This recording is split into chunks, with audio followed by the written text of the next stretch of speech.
Zooey, looking over at the closed door, inhaled deeply and exhaled slowly. "Some exit lines you give yourself, buddy," he called after her, but only when he must have been sure that his voice wouldn't really reach her down the hall.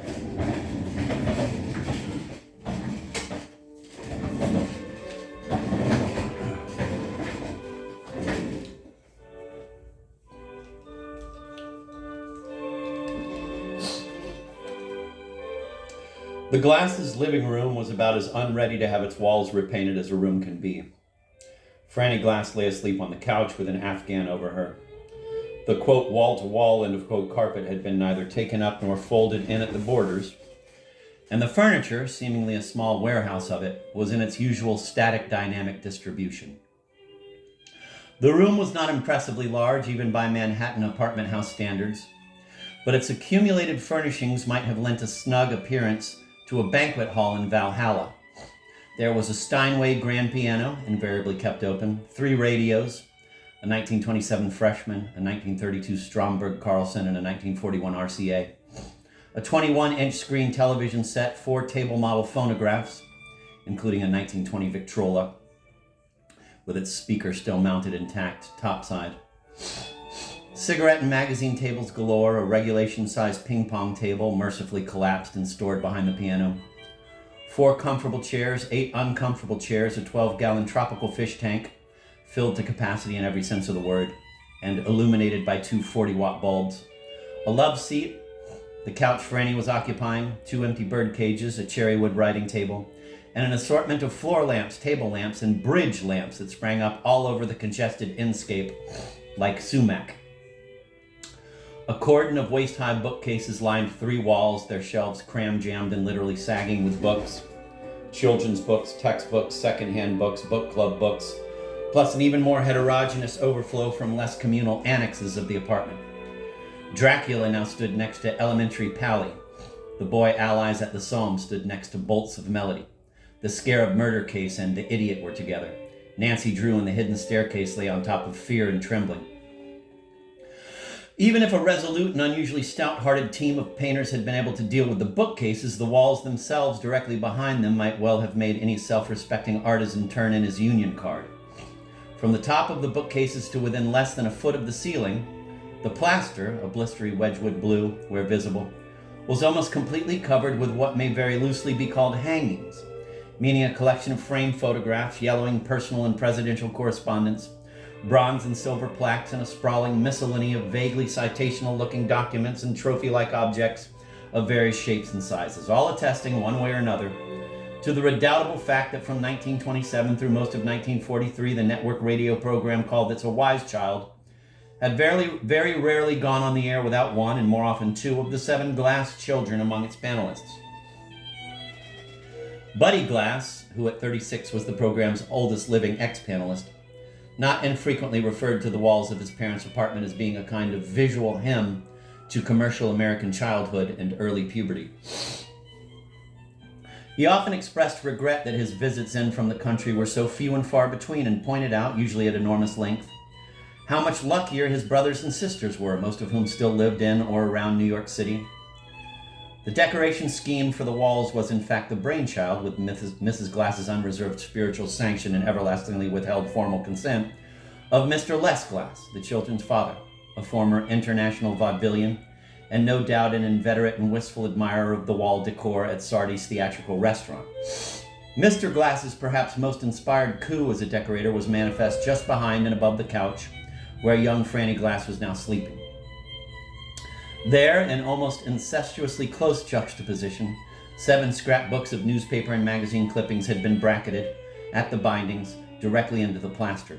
Year after year, plainly, all 7 scrapbooks stood ready to be perused or pored over by old close friends of the family and casual visitors alike, as well as, presumably, the odd part-time cleaning woman.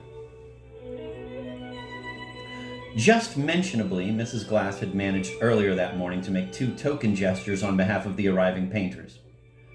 The room could be entered through either the hall or the dining room, and at each of these entrances there were glass-paned double doors. Directly after breakfast, Mrs. Glass had stripped the doors of their pleated silk curtains, and later, at an opportune moment, when Franny was pretending to sample a cup of chicken broth, Mrs. Glass had climbed up on the window seats with the agility of a mountain nanny goat and stripped all 3 of the sash windows of their heavy damask curtains.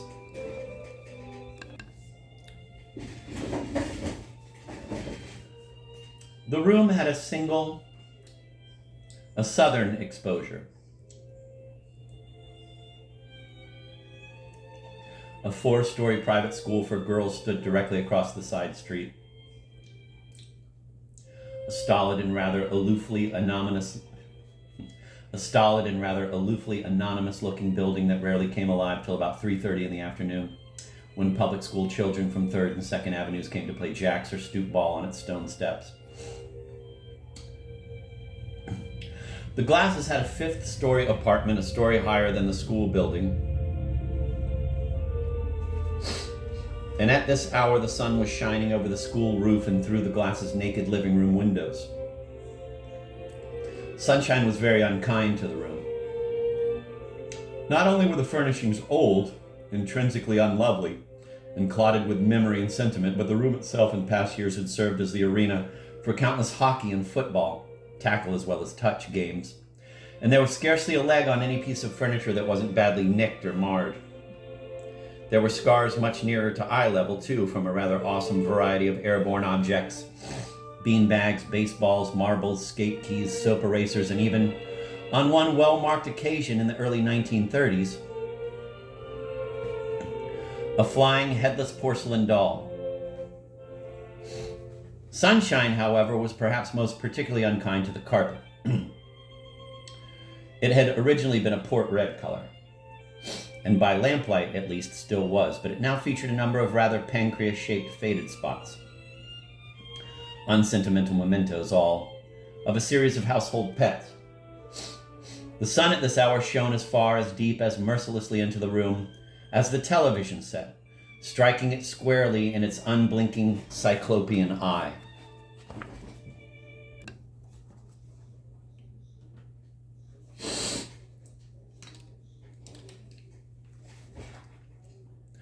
Mrs. Glass, who did some of her most inspired, most perpendicular thinking on the threshold of linen closets, had bedded down her youngest child on the couch between pink percale sheets,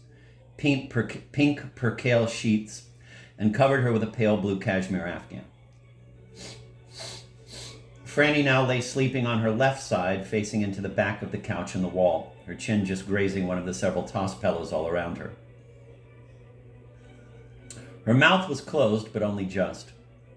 Her right hand, however, on the coverlet was not merely closed, but shut tight. The fingers were clenched, the thumb tucked in. It was as though at 20, she had checked back into the mute, fisty defenses of the nursery. And here at the couch, it should be mentioned, the sun, for all its ungraciousness to the rest of the room, was behaving beautifully. It shone full on Franny's hair, which was jet black and very prettily cut, and had been washed 3 times in as many days. Sunshine, in fact, bathed the entire afghan, and the play of warm, brilliant light in the pale blue wool was in itself well worth beholding.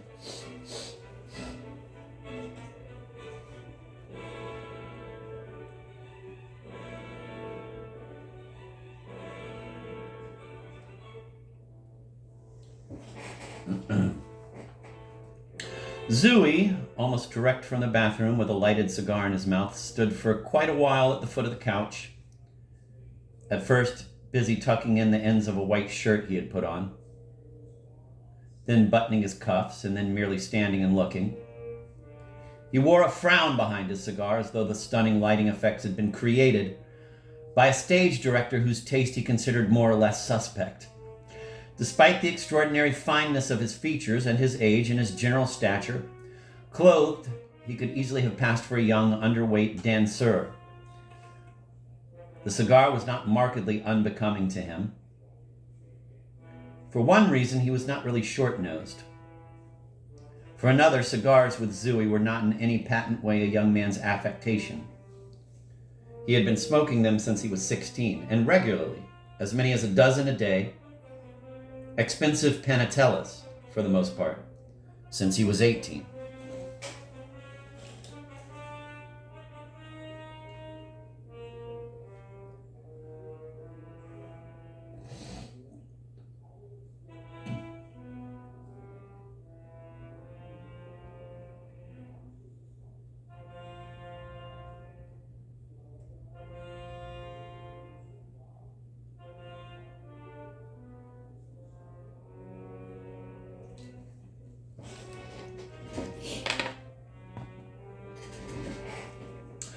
A Vermont marble coffee table, rectangular and quite long, stood parallel and very close to the couch. Zooey abruptly went over to it. He moved an ashtray, a silver cigarette box, and a copy of Harper's Bazaar out of the way, then directly sat down in the narrow space on the cold marble surface, facing, almost hovering over, Franny's head and shoulders. He looked briefly at the clenched hand on the blue Afghan, then, quite gently, with his cigar in his hand, took hold of Franny's shoulder. "Franny," he said. "Francis, let's go, buddy. Let's not fritter away the best part of the day here. Let's go, buddy." Franny awakened with a start, a jolt really, as though the couch had just gone over a bad bump. She raised up on one arm and said, "Whew." She squinted at the morning sunlight. "Why is it so sunny?" She only partly took in Zooey's presence. "Why is it so sunny?" she repeated. Zooey observed her rather narrowly. "I bring the sun wherever I go, buddy," he said. Franny, still squinting, stared at him. "Why'd you wake me up?" she asked. She was still too heavy with sleep to sound really fractious, but it was apparent that she felt there was some kind of injustice in the air. "Well, it's like this. Brother Anselmo and I have been offered a new parish in Labrador, see? And we wondered if you'd give us your blessing before we..." "Woo," Franny said again, and put her hand on top of her head.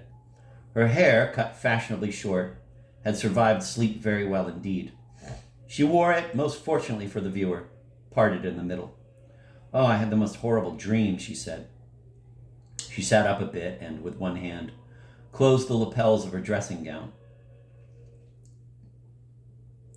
It was a tailored tie silk dressing gown, beige, with a pretty pattern of minute pink tea roses.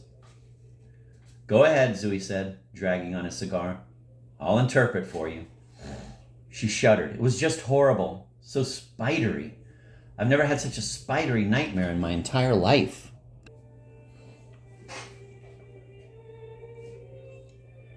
Spiders, eh? That's very interesting, very significant. I had a very interesting case in Zurich some years back. A young person, very much like yourself, as a matter of fact.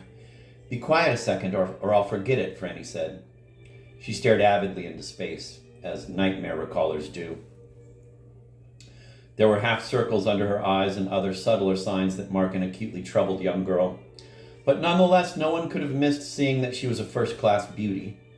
Her skin was lovely, and her features were delicate and most distinctive. Her eyes were very nearly the same quite astonishing shade of blue as Zooey's, but were set farther apart, as a sister's eyes no doubt should be. And they were not, so to speak, a day's work to look into, as Zooey's were. Some 4 years earlier, at her graduation from boarding school, her brother Buddy had morbidly prophesied to himself, as she grinned at him from the graduate's platform, that she would in all probability one day marry a man with a hacking cough.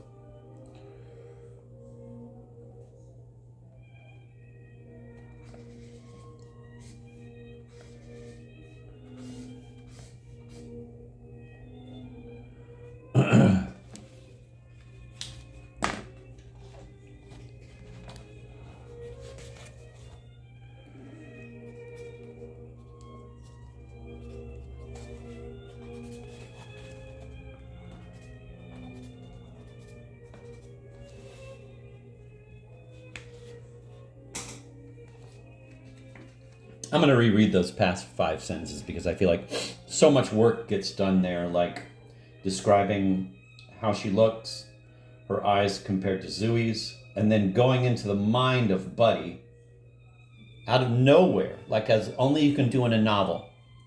Such an unbelievable novelistic moment.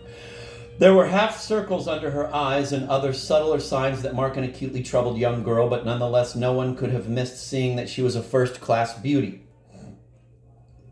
Her skin was lovely and her features were delicate and most distinctive. Her eyes were very nearly the same quite astonishing shade of blue as Zooey's, but were set farther apart, as a sister's eyes no doubt should be. And they were not, so to speak, a day's work to look into, as Zooey's were. Some 4 years earlier, at her graduation from boarding school, her brother Buddy had morbidly prophesied to himself, as she grinned at him from the graduates platform, that she would in all probability one day marry a man with a hacking cough. So there was that in her face too. Oh God, I remember it now, she said. It was just hideous. I was at a swimming pool somewhere, and a whole bunch of people kept making me dive for a can of Medaglia d'Oro coffee that was on the bottom. Every time I'd come up, they'd make me go down again. I was crying, and I kept saying to everybody, "You have your bathing suits on. Why don't you do a little diving too?" But they'd all just laugh and make these terribly snide little remarks, and down I'd go again. She gave another shudder. These two girls that are in my dorm were there, Stephanie Logan and a girl I hardly even know. Somebody, as a matter of fact, I always felt terribly sorry for because she had such an awful name, Charmin Sherman. They both had a big oar, and they kept trying to hit me with it every time I'd surface. Franny put her hands over her eyes briefly. Ooh. She shook her head. She reflected. The only person that made any sense in the dream was Professor Tupper. I mean, he was the only person that was there that I know really detests me. Detests you, eh? Very interesting. Zooey's cigar was in his mouth. He revolved it slowly between his fingers, like a dream interpreter who isn't getting all the facts in the case. He looked very contented. Why does he detest you? He asked. Without absolute frankness, you realize my hands are. He detests me because I'm in this crazy religion seminar he conducts, and I can never bring myself to smile back at him when he's being charming and Oxfordish. He's on Lend-Lease or something from Oxford, and he's just a terribly sad, old, self-satisfied phony with wild and woolly white hair. I think he goes into the men's room and musses it up before he comes to class. I honestly do. He has no enthusiasm whatever for his subject. Ego, yes. Enthusiasm, no. Which would be all right. I mean, it wouldn't be anything exactly strange, but he keeps dropping idiotic hints that he's a realized man himself and we should be pretty happy kids to have him in this country. Franny grimaced. The only thing he does with any zing when he isn't bragging is correct somebody when they say something Sanskrit when it's really Pali. He just knows I can't stand him. You should see the faces I make at him when he isn't looking. What was he doing at the pool? That's exactly it. Nothing. Absolutely nothing. He was just standing around, smiling and watching. He was the worst one there. Zooey, looking at her through his cigar smoke, said dispassionately, "You look like hell, you know that?" Franny stared at him. "You could have sat there all morning without saying that," she said. She added with meaning, "Just don't start in on me again, bright and early in the morning, Zooey. Please, I mean it now. Nobody's starting in on you, buddy," Zooey said in the same dispassionate tone. "You just happen to look like hell, that's all. Why don't you eat something? Betsy says she's got some chicken soup out there. If anybody else mentions chicken soup to me just once more..." Zooey's attention, however, had been diverted. He was looking down at the sun-bathed Afghan where it covered Franny's calves and ankles. "Who's that?" he said. "Bloomberg?" He put out a finger and gently poked a rather large and oddly mobile-looking bulge under the Afghan. "Bloomberg, that you?" The bulge stirred. Franny had her eye on it now, too. "I can't get rid of him," she said. "He's suddenly becoming absolutely mad about me."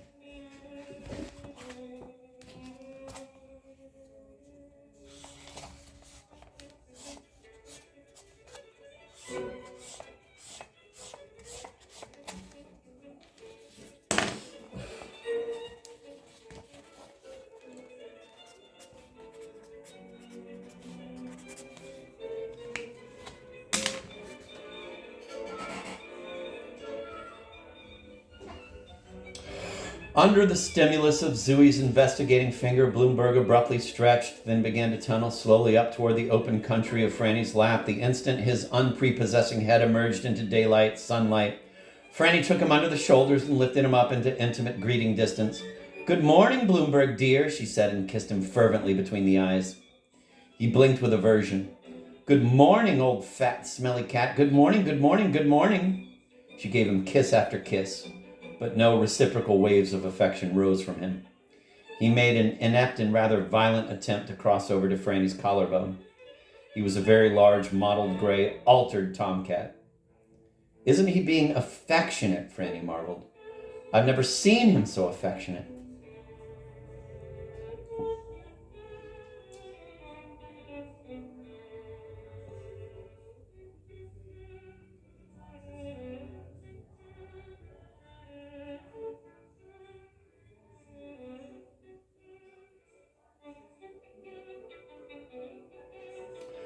"I've never seen him so affectionate." She looked at Zooey, possibly for corroboration, but Zooey's expression behind his cigar was non-committal.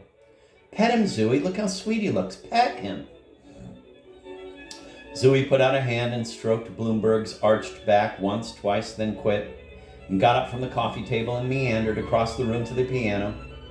It stood in profile, wide open, in all its black Steinway enormity.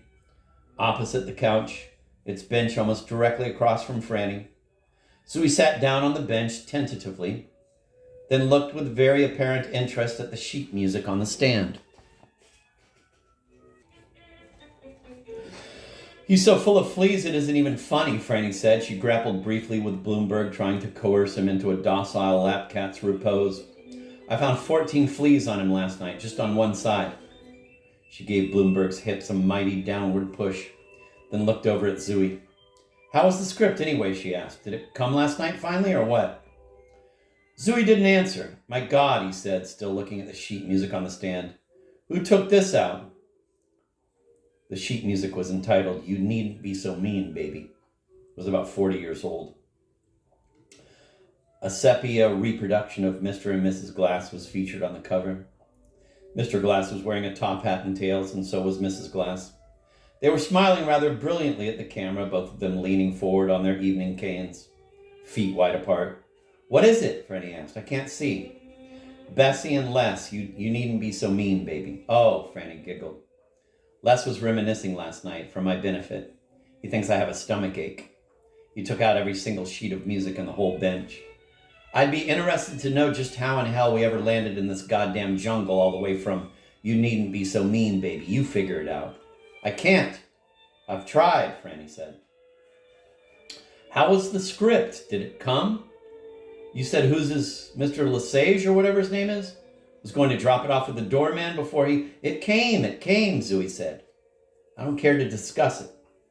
He put a cigar in his mouth and, with his right hand up in the treble keys, he began to play in octaves the melody of a song called "The Kinkajou," which somewhat notably had shifted into and ostensibly out of popularity before he was born. "Not only it came," he said, "but Dick Hess called up here about 1 o'clock last night, just after our little fracas, and asked me to meet him for a drink, the bastard. At the San Remo yet. He's discovering the village. God almighty." "Don't bang the piano keys," Franny said, watching him.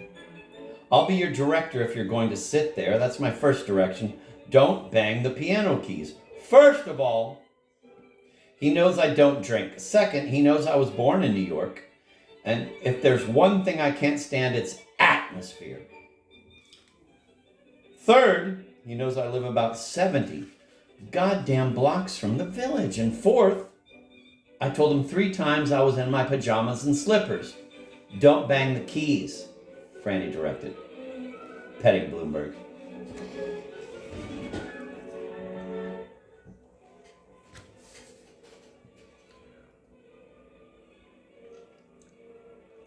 But no, it couldn't wait. He had to see me right away. Very important. No kidding. Now. Be a good guy for once in your life and hop in a cab and come on down. Did you? Don't bang the lid down either. That's my second. Yes, certainly I did. I have no goddamn willpower, Zooey said. He closed the keyboard lid impatiently, but without banging it.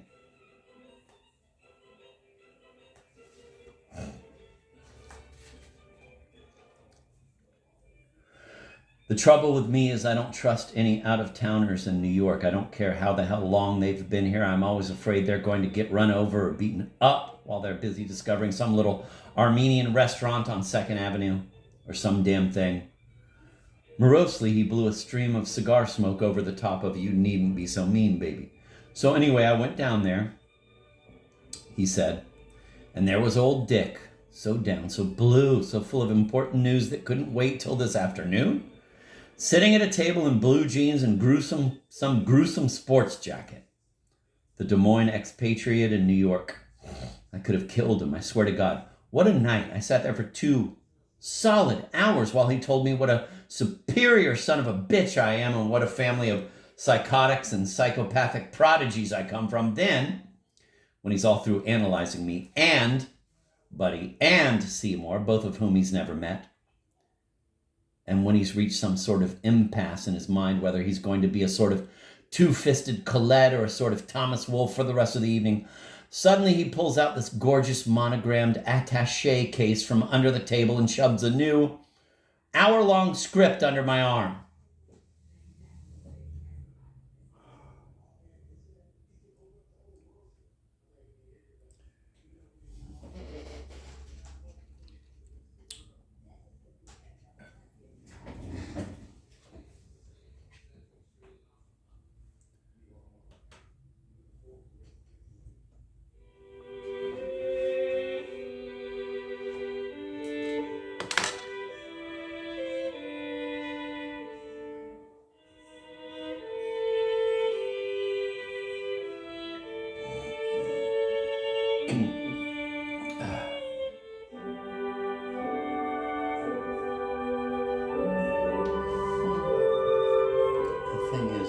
Such a communal moment with yourself. Well, you know how other people meditate and I have to meditate for an hour, 2 hours. Like, that's what alcohol is. Like, I drink, I can't, well, no, I think drinking is more egotistical because you get focused on what you love. Music, television, books, like everything, like culturally is my culture. It's like for an hour, 2 hours, it's my culture. Like Rick Still's culture.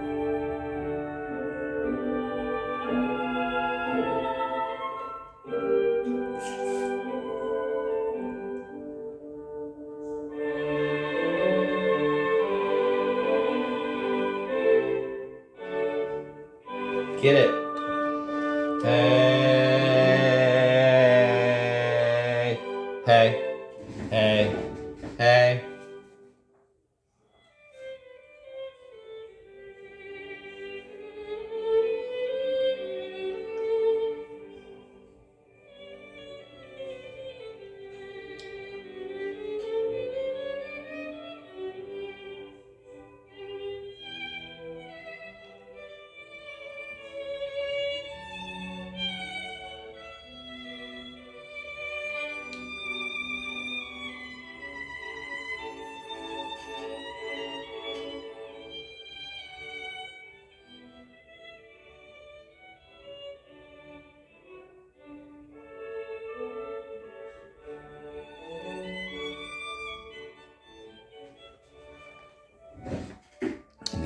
At the oh shit, sorry, I didn't know this was on the whole time. He made a pass at the air with one hand as if to dismiss the subject, but he got up from the piano bench too restively for it to have been a real gesture of dismissal. His cigar was in his mouth. His hands were in his hip pockets. For years I've been listening to Buddy sound off on the subject of actors, he said. My God, what an earful I could give him on the subject of writers I've known. He stood abstracted for a moment, then became aimlessly mobile. He stopped at the 1920 Victrola, looked at it blankly, and barked twice for his own amusement into its megaphone speaker. Franny, watching him, giggled, but he frowned and moved on. At the tropical fish tank, which was mounted on top of the 1927 freshman radio, he abruptly stooped, taking his cigar out of his mouth. He peered into the tank with unmistakable interest. "All my black mollies are dying off," he said. He reached automatically for the container of fish food beside the tank. "Bessie fed them this morning," Franny cautioned him. She was still stroking Bloomberg, still succoring him, forcibly, into the subtle and difficult world outside warm Afghans.